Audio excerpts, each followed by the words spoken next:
अस्सलाम वालेकुम, कैसे हैं आप सब? Welcome to my YouTube channel Bloom with Ansa. मैं हूं आंसा नूरीन और आज के हम इस इंग्लिश सीरीज़ के प्रोग्राम में डिस्कस करने जा रहे हैं कि जब आप इंग्लिश कन्वर्सेशन सीख रहे होते हैं, जिसमें आप चाहते हैं कि आपकी इंग्लिश इतनी बेहतर हो जाए कि आप बड़ी आसानी के साथ कंफर्टेबल तरीके से जो इंग्लिश स्पीकर्स हैं, नेटिव इंग्लिश स्पीकर्स हैं, उनके साथ बातचीत कर सकें। चाहे वो बातचीत आपकी बिज़नेस के सिलसिले में है, चाहे वो आपकी जॉब है उनके साथ, आप अपना ब्रांड प्रमोट करना चाह रहे हैं, या आपने कोई कॉन्फ्रेंस अटेंड करनी है और उस कॉन्फ्रेंस में आपने प्रेज़ेंट करना है, या फिर आप जर्नलिस्ट हैं जो कि किसी ऐसे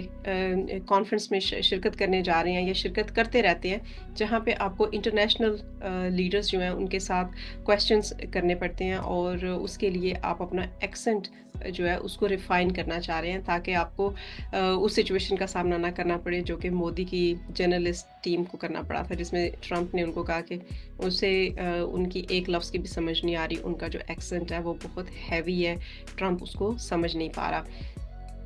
तो ये जो हमारा एपिसोड है, इसमें मोस्टली मैं जस्ट फीडबैक देती हूँ और कुछ टिप्स शेयर करती हूँ आप सबके साथ, जो कि आप अपनी लाइफ में इम्प्लीमेंट करके अपनी इंग्लिश को बेहतर बना सकते हैं। तो आज का जो एपिसोड है, इसमें हम 3 चीज़ों के बारे में बात करेंगे। पहली चीज़ तो है लिसनिंग, कि आपकी लिसनिंग स्किल्स जो हैं वो डिफरेंट एक्सेंट्स के साथ वो कैसी हैं। जब आप किसी को बात करते हुए सुनते हैं, तो क्या आपको उनकी सारी की सारी बात जो है वो समझ में आती है, या उसमें से कुछ लफ्ज़ ऐसे हैं जो कि आपको समझ में नहीं आते, जिसको आपको जो आपके कान हैं वो उनके साथ वो फ़ैमिलियर नहीं है, वो उसको कैच नहीं कर पाते। तो जिसकी वजह से जो आप पूरा एक सेंटेंस सुनते हैं, वो पूरे सेंटेंस बेमानी हो जाता है, क्योंकि उसमें से कुछ लफ्ज़ जो हैं, या इवन कि एक लफ्ज़ भी आपको समझ में नहीं आया, अब आप अंडरस्टैंड नहीं कर पाते कि इस पूरे सेंटेंस का मतलब क्या था, सिर्फ़ उस एक लफ्ज़ की कन्फ्यूजन की वजह से। तो सबसे पहले तो आपने अपने लिसनिंग स्किल्स पे काम करना है। लिसनिंग स्किल्स को आप किस तरह से बेहतर बना सकते हैं? ऑब्वियसली जिस तरह से उसके टॉपिक से ही पता चल रहा है कि वो लिसनिंग प्रैक्टिस से, क्योंकि हर चीज़ में जो भी आप स्किल सीखना चाहते हैं, चाहे वो एक लैंग्वेज की स्किल है, चाहे या कोई दूसरी स्किल है, उसमें प्रैक्टिस जो है, प्रैक्टिस बहुत ज़रूरी है। तो आपने प्रैक्टिस करनी है, तो प्रैक्टिस में आपने इंग्लिश जो मटेरियल है वो सुनना है, और जब इंग्लिश मटेरियल की बात आती है तो उसमें आप कोशिश करें कि जो ऑथेंटिक एक्सेंट्स हैं, जैसे कि न्यूज़ कास्टर्स के एक्सेंट होते हैं, या वो जो वर्डिंग यूज़ करते हैं, उसको आप सुना करें। आजकल तो एक और चीज़ बड़ी अच्छी आ गई है कि जो आर्टिकल्स कुछ पब्लिकेशंस छापते हैं अपने ऑनलाइन डिजिटल प्लेटफॉर्म्स के ऊपर, उसकी टॉप के ऊपर आप उसको सुन भी सकते हैं। उसको उन्होंने एक छोटा सा उसका ऑडियो क्लिप भी दिया होता है कि ये जो पूरा आर्टिकल है, अगर आप इसको पढ़ना नहीं चाहते तो आप इसको सिर्फ सुन सकते हैं। तो वहाँ पे जो उनका एक्सेंट उन्होंने यूज़ किया होता है, या जो लैंग्वेज उनकी होती है, एक तो वो बड़ी जर्नलिस्टिक लेवल पे होती है, दूसरा उसका जो जब वो बात कर रहे होते हैं या वो आर्टिकल डिलीवर कर रहे होते हैं, तो उसमें उनकी जो एक्सेंट है उनका, वो बहुत ही क्लियर होता है। तो वो सुनने की जो मश्क है वो आप वहाँ से कर सकते हैं। फिर आ जाती है कि आपने अब खाली सुनना नहीं है, क्योंकि सिर्फ सुनने की वजह से आपका जो बोलने का मसल है वो बिल्ड नहीं होता। तो आपके कान तो तेज़ हो गए, अब आपने बोलने की प्रैक्टिस करनी है, क्योंकि आप जो सुन रहे हैं उसका पूरा मकसद ये है सुनने का कि आप बोल सकें, आप उसको समझ सकें और फिर बोल सकें।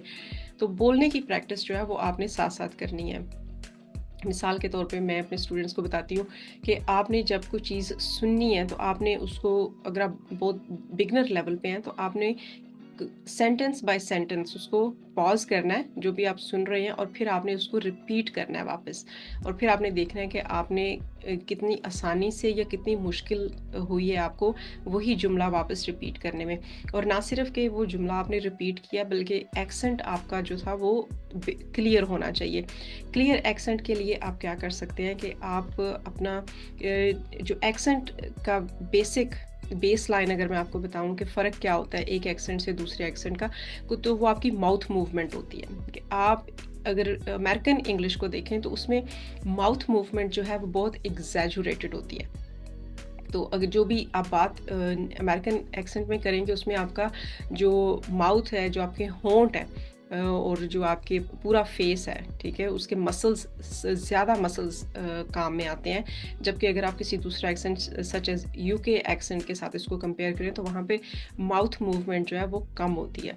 वो लोग ज़्यादा जो है ना वो मुंह के अंदर ही बोलते हैं, ज़ुबान ज़्यादा हिलाते हैं। लेकिन अमेरिकन एक्सेंट की अगर हम बात करें तो इसमें माउथ मूवमेंट बहुत एग्जैजरेटेड है, जिसकी वजह से ये एक्सेंट जो है ये सबसे ज़्यादा क्लियर एक्सेंट समझा जाता है और इसी वजह से ज़्यादा अडॉप्ट भी किया जाता है। तो ये दूसरी बात हो गई कि आपने प्रैक्टिस जो है वो रिपीट करना है। जो भी आपने एक सेंटेंस सुना है आपने उसको पॉज किया, आपने उसको वापस रिपीट किया, और फिर आपने तीसरा स्टेप जो आ जाता है वो ये है कि आपने अब अपने सामने वो स्क्रिप्ट जो रखा हुआ है उसको आपने रिकॉर्ड करना है खुद को बोलते हुए। आप अपना मोबाइल फ़ोन उसके लिए यूज़ कर सकते हैं। आप अपने मोबाइल फ़ोन में खुद को बोलते हुए रिकॉर्ड करें। आप 1.5 मिनट की रिकॉर्डिंग से शुरू करें ताकि बहुत ज़्यादा लेंथी ना हो, क्योंकि जब हम कोई 5 मिनट का मैंने देखा है, मैं एक्सरसाइज देती हूँ तो वो 5 मिनट की एक्सरसाइज के डर की वजह से ही कि वो इतनी लंबी एक्सरसाइज है, बहुत सारे लोग उसको कर नहीं पाते। तो उसको शॉर्ट करके मैंने 1.5 मिनट की एक्सरसाइज कर दिया कि आपने 1.5 मिनट की एक्सरसाइज करनी है, जिसमें आपने फ़ोन अपना ऑन करके पहले सिर्फ अपनी ऑडियो रिकॉर्ड करनी है। आप अपनी ऑडियो रिकॉर्ड करें और फिर उसके बाद उसको वापस सुने। जब आप वापस सुन रहे होंगे तो आपने एक न्यूट्रल पोजीशन से सुननी है। आपने ये नहीं सोचने की कोशिश करनी कि ओहो इसमें मेरी आवाज़ कितनी बुरी लग रही है, क्योंकि आई नो जब हम अपनी ही आवाज़ को सुनते हैं तो वो बहुत अजीब सी लगती है, क्योंकि पहले हमने अपनी आवाज़ इस तरह से किसी डिवाइस के थ्रू आती भी नहीं सुनी होती। हम जब बोलते हैं तो हम अपनी आवाज़ को डिफरेंट तरीके से सुनते हैं, बजाय उसके कि जब वो रिकॉर्ड होकर हमारे सामने आती है तो वो हमें बिल्कुल डिफरेंट आवाज़ लगती है। तो बहुत सारे लोग जो हैं वो अपनी ही आवाज़ को सुन नहीं पाते, उनको बहुत क्रिंजी फीलिंग आती है। ये मेरे साथ भी होता था शुरू में। तो आपने उसको बिल्कुल न्यूट्रल पॉइंट से सुनना है कि ये एक, यहाँ पे मैं आवाज़ को जज नहीं कर रहा, यहाँ पे मैं खुद को जज नहीं कर रहा, इसमें सिर्फ एक चीज़ पे मेरा फोकस है और वो ये है कि मैंने जो प्रोनंसिएशन थी और जो मेरा एक्सेंट था, इस एक जो 1.5 मिनट की जो मैंने कन्वर्सेशन इसमें रिकॉर्ड की है उसमें वो कैसा था। और जहाँ जहाँ पे आपको लगे कि उन लफ्ज़ों के ऊपर आपको मेहनत करने की ज़रूरत है, आप वापस जाएं और ख़ुद को दोबारा से रिकॉर्ड करें, ठीक है। एक तो आपका पेस, जैसे जैसे आप बार बार रिकॉर्ड करेंगे सेम 1.5 मिनट की स्क्रिप्ट को, तो आपका पेस बेहतर हो जाएगा, आपकी एक्सेंट आपका बेहतर हो जाएगा और आपकी प्रोनंसिएशन बेहतर हो जाएगी।